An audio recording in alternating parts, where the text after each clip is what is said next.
जय हिंद दोस्तों। तो आज हम ठंड की शुरुआत में हम बात करने वाले हैं आपका क्लास 10th प्यूसम भाग 2 का 13वां पाठ विश्व शांति हिंदी अर्थ, जो आपके सामने आज हम देखेंगे। आपके अपना चैनल लक्ष्य एकेडमी ऑफिशियल। बच्चों जान लीजिए, ये आपके लिए सबसे बेहतर साबित होगा। हम उसको आज देखते हैं। चलिए आते हैं इसके हिंदी अर्थ पर। देखिए पहला पॉइंट क्या है। विश्व शांति पाठ में संसार में, ध्यान सुनना है, विश्व शांति पाठ में संसार में वर्तमान का शांति वातावरण चित्रण और उसके समाधान के उपाय निरूपित किया गया है। माने आज जान लीजिए, दुनिया में शांति स्थापित करने के लिए वर्तमान समय में क्या शांति है।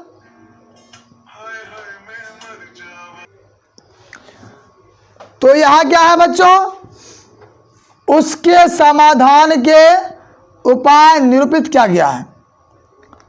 आज जान लीजिए, देश में आंतरिक और बाहरी शांति, सॉरी यहाँ क्या होगा, अशांति है। क्या है? अशांति।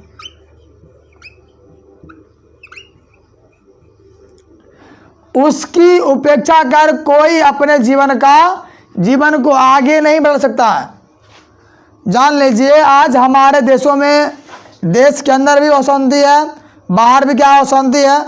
इसकी जो है, अगर जो इस पर रहता है तो आप जान लीजिए, इस तुलना में इंसान कभी आगे नहीं बढ़ सकता है। यह अशांति सबों के लिए एक दुख का विषय है। क्वेश्चन आएगा कि दुख का विषय कौन है, तो अशांति। कौन है बच्चों? अशांति। यह अशांति सबों के लिए किसका विषय है? दुख का विषय है। चलिए, सभी लोग उस अशांति से क्या है? चिंतित हैं। जितने भी लोग हैं, जान लीजिए, आज जान लीजिए, अगर शांति परिवार में भी रहता है ना, नहीं कहा गया है, अगर जान लीजिए परिवार शांत तो पूरे घर का माहौल शांत। अगर नहीं शांत है तो फिर समझ लीजिए बड़ा क्या है, दिक्कत है। क्या है? हो जाएगा ना। जान लीजिए, हमने अभी आपके सामने 3 जो है वीडियो ऐसा आपके सामने प्रस्तुत करके दिखाया, ठीक है। चलिए अब देखिए, यहाँ क्या है, संसार में उससे निवारण के उपाय किया जा रहा है। सरकार जो है इस अशांति को शांति में तब्दील करने के लिए अनेक प्रयत्न कर रहे हैं, ठीक ना। ये हो गया। क्वेश्चन आएगा कि संसार में आज क्या फैली हुई है, तो अशांति फैली हुई है। अशांति जो दुख का विषय बन गया है। चलिए दोस्तों आगे बढ़ते हैं। देखिए,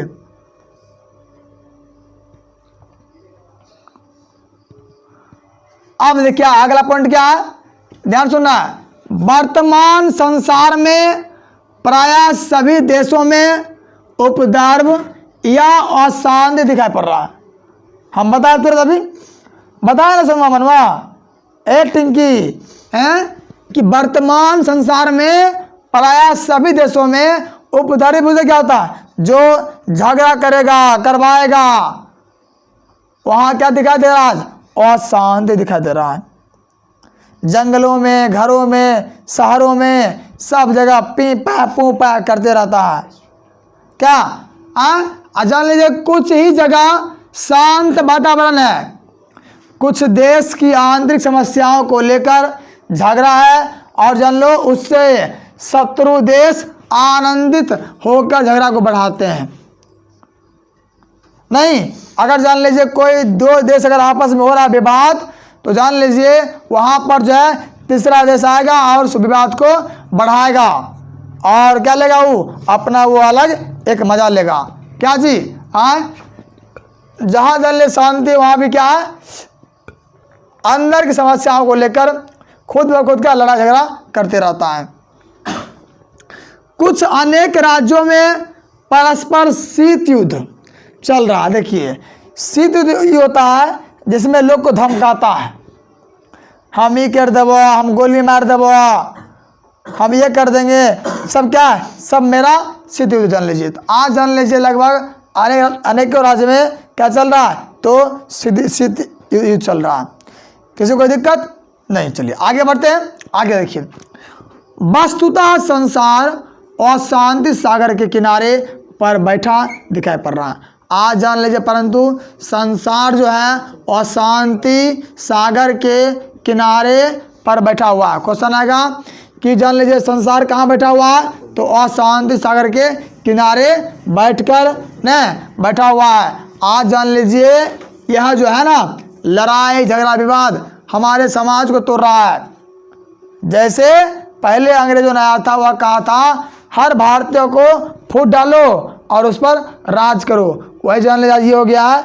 आज मेरा घर खुद ब खुद का टूट रहा है, फूट रहा है और परिवार संख्याओं कम रहा है, लेकिन परिवार के आदमी में बढ़ोतरी रहता है। अशांति मानवता विनाश के कल्पना करते हैं। ध्यान दीजिएगा, अशांति जो है मानवता के विनाश के क्या करता है, कल्पना। तो अशांति मानव को विनाश की ओर ले जाता है, इस बात का ख्याल रखिएगा। देखिए अगला पॉइंट क्या है, आज विश्व को नाश करने वाले बहुत से अस्त्रों का आविष्कार हो गया है। उसी से मानवता के नाश का भय है। आज जान लीजिए जो अस्त्र है, शस्त्र है, वह बहुत क्या हो गया, आविष्कार हो गया है। एक बार में लगा खाली टिप दिया, लगा खाली टिप देगा कि आप जाइएगा टिपा जाइएगा कि है भौजी है, आप टिपा जाइएगा। ऐसे जैसे कोई सोचता नहीं है, वैसे जान लीजिए जैसे मृत्यु को हम 1 घंटे में प्राप्त करेंगे, वो मृत्यु 10 मिनट में क्या, कहानी खत्म। अशांति के कारण और उसके निवारण उपायों को सावधानी पूर्वक विचार करना चाहिए। देखिए आज जान लीजिए जो अशांति है उसको शांति में बदलने के लिए नहीं, उसको शांति में बदलने के लिए सावधानी पूर्वक सोचना चाहिए, ध्यान देना चाहिए। ठीक है, हो गया। अब आगे बढ़ते देखिए क्या कहता है।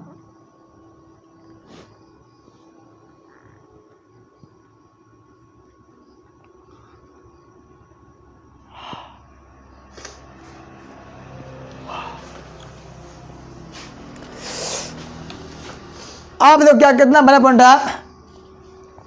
नीति शास्त्र कहता है, बच्चों ध्यान दीजिएगा, जोश में होश मत खोइएगा, कि नीति शास्त्र कहता है कि वस्तुतः द्वेष, असहिष्णुता, दूसरों की उन्नति अच्छी नहीं लगना, यह दो क्या है, अशांति के कारण है। देखिए नीति शास्त्र के अनुसार अशांति के 2 कारण है। क्या जी, कितने कारण है, 2 कारण है।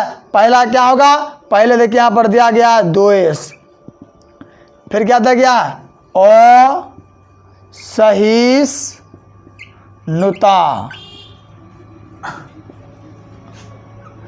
अशांति के नीति शास्त्र कहता है अशांति के 2 कारण, पहला है द्वेष, दूसरा कौन है, असहिष्णुता। जान लीजिए इसका मतलब होता है दूसरे की उन्नति अच्छा नहीं लगना, जना अपना पड़ोसी में ईर्ष्या करता है। और जान लीजिए मेहनत आप भी कर रहे हैं, मेहनत वो भी कर रहा है, और जान लीजिए हर आदमी क्या मेहनत कश होते हैं। मैं बता देना चाहता हूँ, वो लोग कर रहे हैं मेहनत, आज जान लीजिए आज हम आपके लिए यहाँ इस ठंड में आ रहे हैं, मतलब पढ़ाने के लिए या आपकी सुविधाओं के लिए। अब मैं जान लीजिए आपका योगदान रहेगा, मेरा योगदान, दोनों मिलकर रहेगा योगदान, तो क्या होगा, एक दिन हमारा भी चैनल आप लोग से, आप लोग की उम्मीदों से, आपका प्यार पाने से हमारा क्या चैनल आगे बढ़ सकता है। अब जो बगल के लोग होंगे वो ईर्ष्या करेंगे।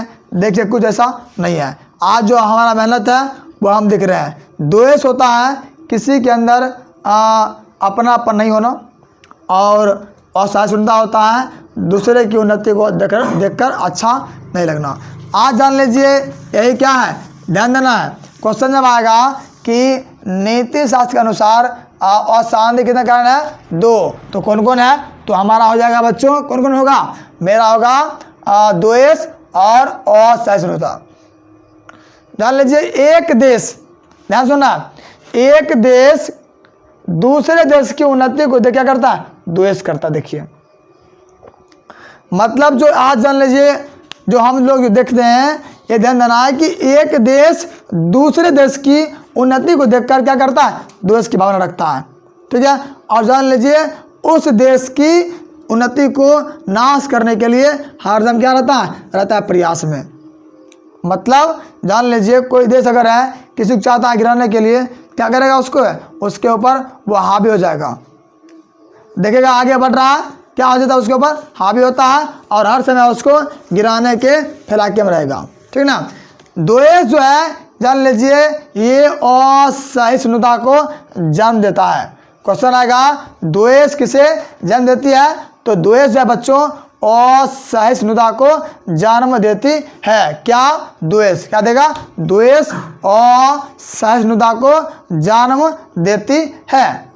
अगला पॉइंट है, इन दोनों दोषों से परस्पर वैर की उत्पत्ति होती है और उस स्वार्थ वैर को बढ़ाता है। माने ना, देखिए वैर माने होता है उस आदमी से अलग होना। जैसे मान लीजिए कि क्या कहता है इसमें, इन दोनों दोषों में से क्या होता है? परस्पर वैर की उत्पत्ति कह दीजिए, मतलब एक दुश्मनी का। और वो जो वैर जान लीजिए उस स्वार्थ को बढ़ाता है, ठीक है। तो वैर की कहाँ होती है जी उत्पत्ति? तो दोषों में। कहाँ होती है? दोषों में होती है। आगे बढ़े, चलिए बढ़ते आगे। देखिए अब तो क्या, देखो ध्यान देना, स्वार्थ से प्रेरित होकर लोग अहंकार भाव के कारण दूसरों से धर्म, जाति, संपत्ति, क्षेत्र अथवा भाषा को सहन नहीं कर पाते हैं। आज जान लीजिए देश के जो अंदर लोग हैं वो जान अपने स्वार्थी, अपना ईगो के कारण जो है क्या है, मैंने दूसरा जो धर्म, जात, संपत्ति, भाषा सब सहन करना चाहता नहीं है। खास करके जहाँ हम जान लीजिए बंगाल में देखा था, वहाँ जान लो बच्चों, वहाँ के जो लोग हैं वह जानबूझकर हिंदी नहीं बोलेगा। पता क्यों नहीं बोलता? क्योंकि उसे अपनी मातृभाषा का जो है बढ़ावा देना वह चाहता है। सामान्य लोग जो है अशांति में विश्वास नहीं रखते हैं।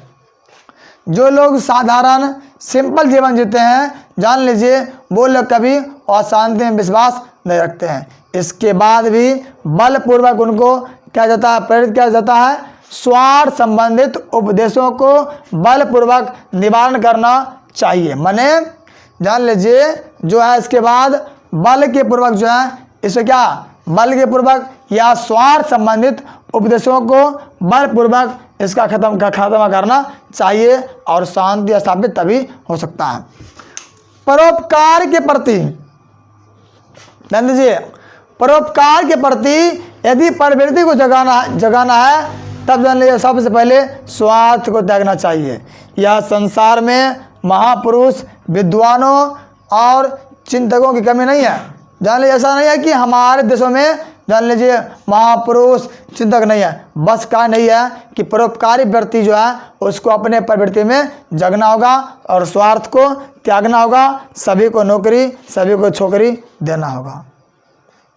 इसलिए हमारा कर्तव्य है कि हर एक लोगों में, हर एक समाजों में, हर एक देशों में परोपकार के कार्य को भावना पैदा करें। कभी कहते हैं इसमें ये पाठ कहता है हमारा जो उद्देश्य है वह क्या है कि हर एक लोग, हर एक समाज के लोग रहने वाले हर एक जो देश है उसको साथ परोपकार माने जो आपका उपकार किया हो के कार्यों की भावना पैदा कर सके। देखिए अगला पॉइंट क्या है, ध्यान देखना है। आगे मेरा पॉइंट है सुख उपदेश पर्याप्त नहीं होता। जान लीजिए आप जान लीजिए सीधा गए और दे दिया उपदेश, ये कभी सही नहीं होता है, बल्कि उसको जीवन में क्रियान्वयन करना भी एक क्या है, अनिवार्य है। कहा भी गया है क्रिया के बिना ज्ञानम भार बन जाता है। बात सत्य है। क्रिया मैंने क्या, ज्ञान क्या होता है जी, भारी होता है। कैसे, देखिए आज जान लीजिए काम क्या कर रहे हैं, क्या उसका मिलेगा पनिशमेंट, इसका मुझे पता नहीं है, लेकिन फिर भी हम क्या करते हैं, उस काम को करते रहते हैं। वही बात यहाँ पर भी है, जो हमारा कर्तव्य है जान लीजिए हर समाज में, हर लोगों में वो होता है, लेकिन कोई करता है तो कोई शर्माता है, जो करता है सो बनता है, जो नहीं करता है सो खत्म हो जाता है। चलिए आगे बढ़े, आगे बढ़ते हैं। देखिए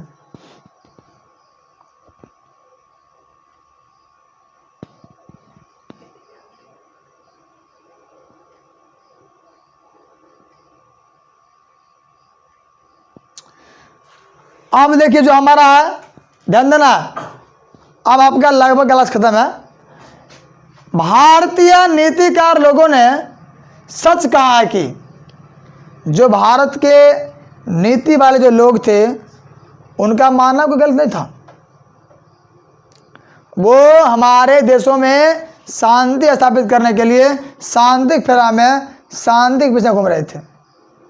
जब शांति मिली तब कहा, ए बसंती, बसंती तुम इन कुत्तों के सामने मत पड़ना। नहीं, वो कहते भारतीय नीतिकार लोगों ने सच कहा था कि इसमें देखिए, अयम निजा वसुधैव कुटुम्बकम, माने इसलिए आपका एक श्लोक है और उसी के माध्यम से हम आपको बताते हैं। अयम निजा डैश वसुधैव कुटुम्बकम, इसका जो अर्थ है, यह अपना अथवा यह पराया, यह गणना छोटे हृदय वाले लोग करते हैं। माने ये जान लीजिए, ये हमर छो, ये तोहार छो, ये तोरा भौजी का छो, मान लीजिए। लेकिन जान लीजिए इस सब से बात है छोटे हृदय वाले लोग करते हैं, माने जिनका उदार हृदय है।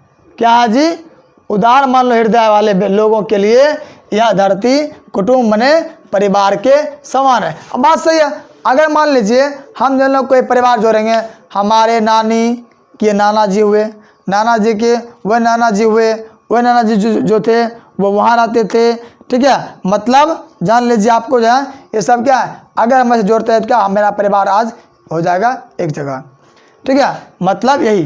अब देखिए, अब ध्यान देना है कि ध्यान सुनो, क्वेश्चन कैसे आपको पूछेगा कि यह मेरा है, यह पराया है, यह कौन करता है, तो छोटे हृदय या संकुचित हृदय वाले लोग करते हैं। अगर पूछता है कि जान लीजिए जो उदार हृदय वाले हैं, माने उनके लिए पूरा संसार, पूरा परिवार क्या है, तो अपना एक परिवार है। दूसरों को दुख पहुंचाना अपने नाश के लिए होता है। बात सही देखिए, आज जान लीजिए आप किसी को पहुंचा दे दुख, आपको ना बड़ा तीर ने मार लिए, वो ये हुआ जान लीजिए कि आपको कल को परेशानी हो सकती है। और परोपकार शांति के कारण होता है। जान लीजिए अगर चाहते हैं कि हमें शांति आए, आप परोपकार कीजिए, फिर क्या आएगा, शांति आएगा। आज भी दूसरे देश के संकट काल में अन्य देश क्या करते हैं, सहायता राशि सामग्री भेजते हैं, इससे विश्व शांति का सूर्योदय दिखाई पड़ता है। तो क्वेश्चन इसमें आएगा, सूर्योदय दिखाई कैसे पड़ता है, इसलिए पड़ता है क्योंकि आज जान लीजिए कोई देश अगर लड़ता है, झगड़ता है या भूखमरी मरता है, तो क्या होता है वहाँ पर कोई दूसरा देश जो है राशि लेकर सामग्री लेकर भेजते हैं, तब क्या अपने विश्व को शांति स्थापित होता है। यहाँ पर पहला क्वेश्चन है, अनेक राज्यों में क्या चल रहा है अभी, शीत युद्ध। क्या चल रहा है, शीत युद्ध चल रहा है अनेक राज्यों में। मनुष्य को स्वार्थ का त्याग करना चाहिए, मनुष्य को स्वार्थ जो है यह त्यागना चाहिए, ख्याल रखिए, ठीक है। शत्रुओं को राज्यों में झगड़ा होते हैं, कहाँ हो रहा है, तो राज्यों में क्या होता है, झगड़ा होता है। ये समझ गए, कहाँ होता है, आपन अपने आपसी में। अयम निजा वसुधैव कुटुम्बकम, ये जो श्लोक है यह कहाँ से लिया गया है, तो विश्व पाठ से संकलित है। कौन सा, अयम नाजा वसुधैव कुटुम्बकम, यह मेरा है, यह अपना है, यह पराया है। ऐसी बातें छोटे हृदय वाले व्यक्ति कहते हैं। बड़े हृदय वाले के व्यक्ति के लिए संपूर्ण संसार क्या है, एक शांति का मार्गदर्शक है। आगे बढ़ते हैं।